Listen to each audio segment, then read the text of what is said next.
Bonjour, bonjour, bonsoir tout le monde, j'espère que vous allez bien, en forme bien compagnie. Alors aujourd'hui, on va essayer de corriger un exercice euh, sur l'espace vectoriel, exactement du rang. Alors soit E, un cas espace vectoriel de dimension finie, tel que dimension de E est finie, et soit F, une application, c'est un endomorphisme linéaire de E dans E. Alors montrer que, c'est quoi la question? Montrer que les propriétés suivantes sont équivalentes. Premièrement, E, c'est une somme directe entre l'image et le noyau. Deuxièmement, montrer que l'image de f égale à l'image de f au carré. Troisièmement, montrer que le quart de f égale à le quart de f carré. Très bien.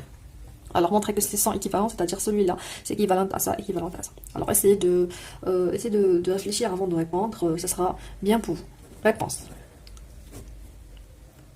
Alors, je vais aller de 1 à 3. Alors, si l'image de f égale à l'image de f carré, alors nécessairement quart de f égale à quart de f carré. Pourquoi? Parce que on a 2i est automatiquement équivalente à 3i. Pourquoi? Je vais ouvrir ici une parenthèse, parce qu'on a la dimension de e égale à la dimension de f de l'image de f plus la dimension du noyau, et la dimension de e égale à la dimension de l'image de f au carré plus la dimension de f au carré.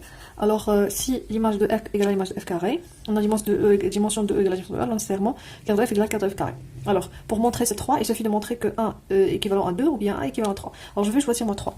Alors, je vais commencer par 1 implique 3i, c'est-à-dire je suppose que e égale à quart de f, c'est l'image, c'est la somme directe du noyau et l'image, et montrons que quart de f égale quart de f au carré.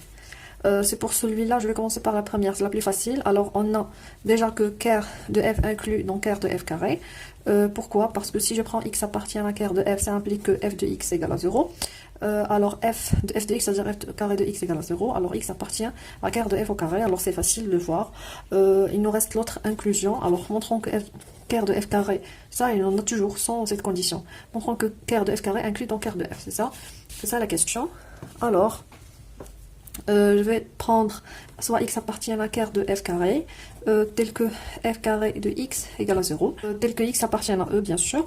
Puisque x appartient à e, alors on a x appartient à e, et e, c'est une somme directe entre l'image et le quart. Alors, il existe xi et xk, tel que x écrit sous la forme xi plus xk. Alors, on va avoir f de x égale à f de xi plus xk.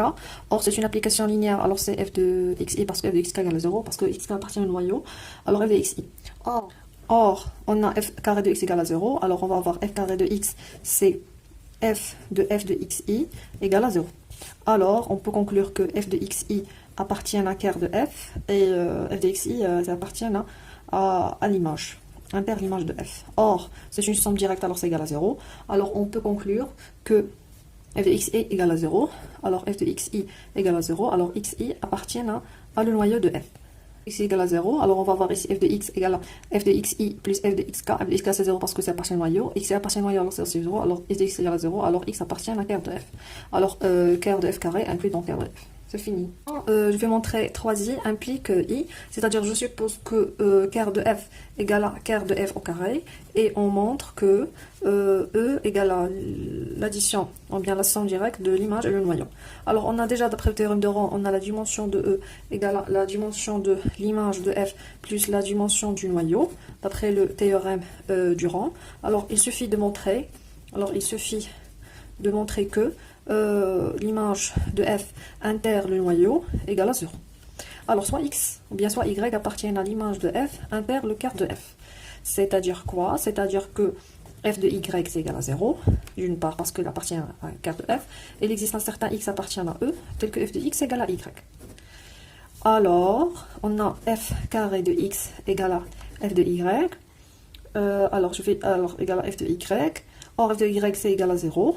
Alors, on peut conclure que x appartient à quart de f au carré, et c'est égal à quart de f, d'où f de x égale à 0. Or, f de x, c'est quoi? C'est y.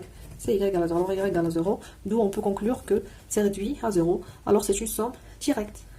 Merci pour votre attention. C'est fini pour l'exercice numéro 1. Je vais voir est-ce qu'on peut faire autre exercice. Je vous remercie trop. Si vous avez des questions, si vous avez des remarques, n'hésitez pas à me contacter. Je serai toujours ici pour vous. Au revoir.